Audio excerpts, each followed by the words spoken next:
Bonjour, bienvenue dans cette série d'ateliers consacrée à l'écriture des lieux. Alors, je voulais vous parler de l'écriture des lieux parce que je trouve que c'est un très bon moyen pour faire passer des informations ou des sensations sans être littéral. C'est pour ça que je vous propose d'explorer différents moyens d'exploiter cet élément de la narration. Pour commencer, nous allons d'abord voir la description des lieux. Dans un deuxième temps, nous allons utiliser le lieu sous son aspect fondateur de la personnalité d'un personnage. Et enfin, nous allons utiliser les lieux comme outil de déambulation d'un personnage qui va vous permettre de faire avancer votre personnage et votre narration au sens propre comme au sens figuré. Pour cette série d'ateliers, je vais utiliser un extrait de ce livre de W.G. Sebald qui s'appelle Austerlitz.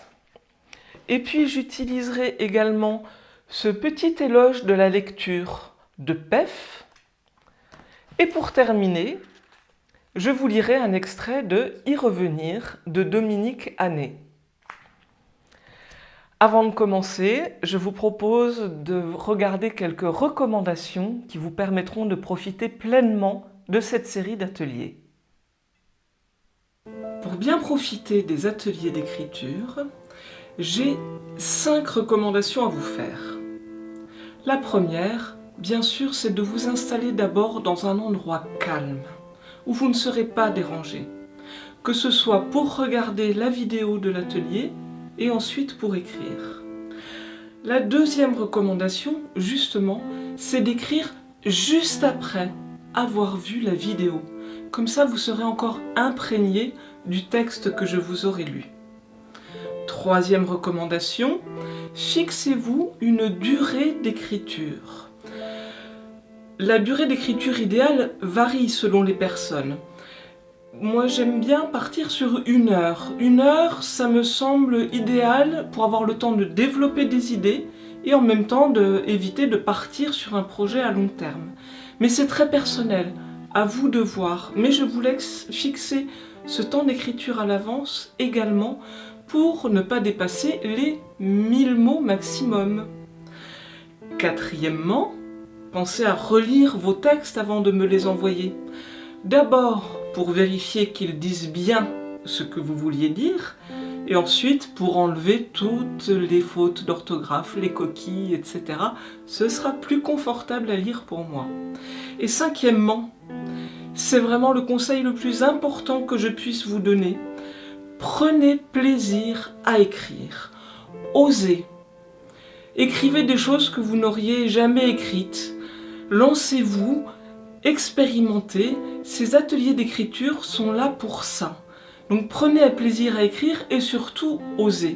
Ce qui compte finalement dans les ateliers d'écriture, c'est l'expérience d'écriture. C'est grâce à cette expérience que peu à peu, vous allez tisser votre fil, votre chemin littéraire et que vous allez enrichir votre style et toutes les histoires que vous allez pouvoir raconter. Donc surtout, osez et prenez plaisir.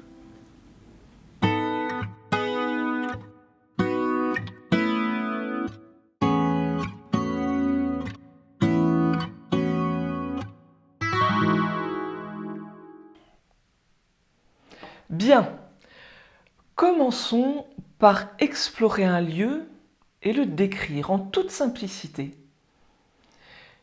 Et en même temps, pour que cela soit intéressant pour le lecteur et pour vous, auteur, il sera bon de donner à ce lieu une ou plusieurs particularités. Je vais vous lire un extrait de ce livre de W.G. Sebald, Austerlitz, où il est question d'un lieu bien particulier.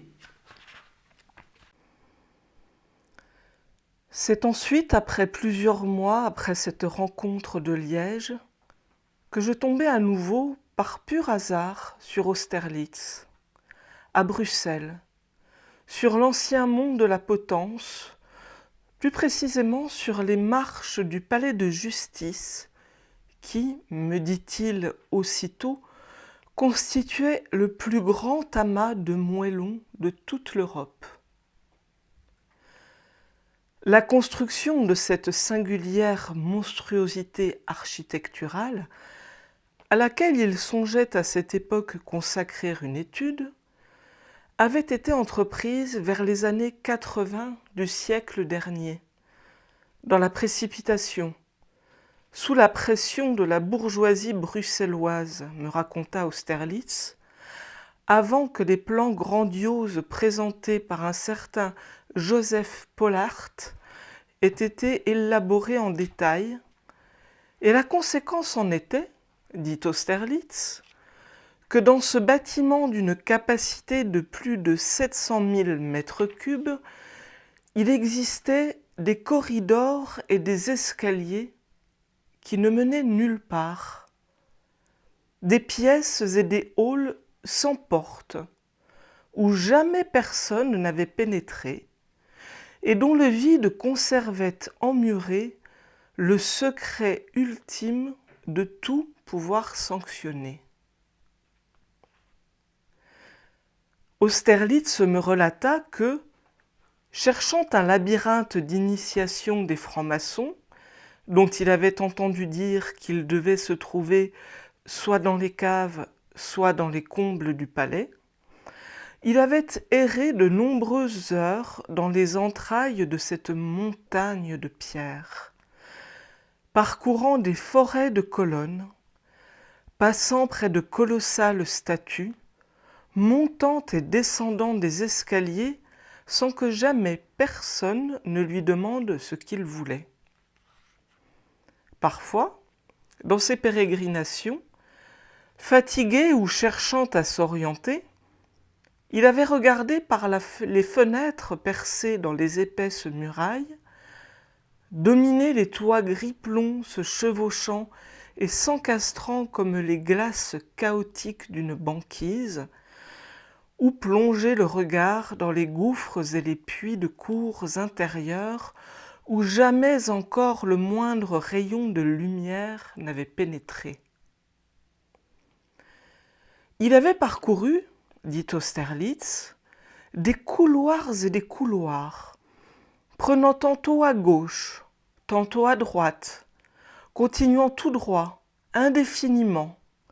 Il avait franchi une multitude de portes immenses et quelquefois aussi emprunté des escaliers de bois, craquants et comme provisoires, qui, çà et là, se branchaient sur les couloirs principaux et montaient ou descendaient jusqu'à des demi-étages, et s'était retrouvé dans d'obscurs diverticules au fond desquels s'entassaient classeurs à rideaux, pupitres et écritoires, tables et chaises de bureau et autres pièces de mobilier, comme si, retranché derrière, quelqu'un avait dû soutenir en ces lieux une sorte de siège. Il s'était aussi laissé dire, poursuivit Austerlitz, qu'au fil des années, à l'intérieur de ce palais de justice d'une complexité dédaléenne, dépassant effectivement tout ce qu'on pouvait imaginer, avait pu parfois s'implanter pour un temps, dans l'une ou l'autre des salles inoccupées et des corridors à l'écart, de petits commerces, tels que buvettes, bureaux de tabac ou tripots. On prétendait même qu'au sous-sol des lieux d'aisance pour messieurs avaient un jour été transformés en toilettes publiques accessibles depuis la rue, à l'initiative d'un dénommé Achterbos, venu s'installer là, dans le vestibule, avec une petite table et une sébile, et on ajoutait que ce personnage, en embauchant par la suite un assistant qui s'entendait au maniement du peigne et des ciseaux, avait temporairement reconverti son affaire en salon de coiffure.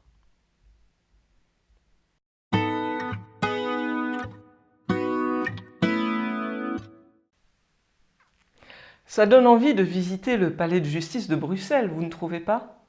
En tout cas, j'espère que ça vous donne envie d'écrire.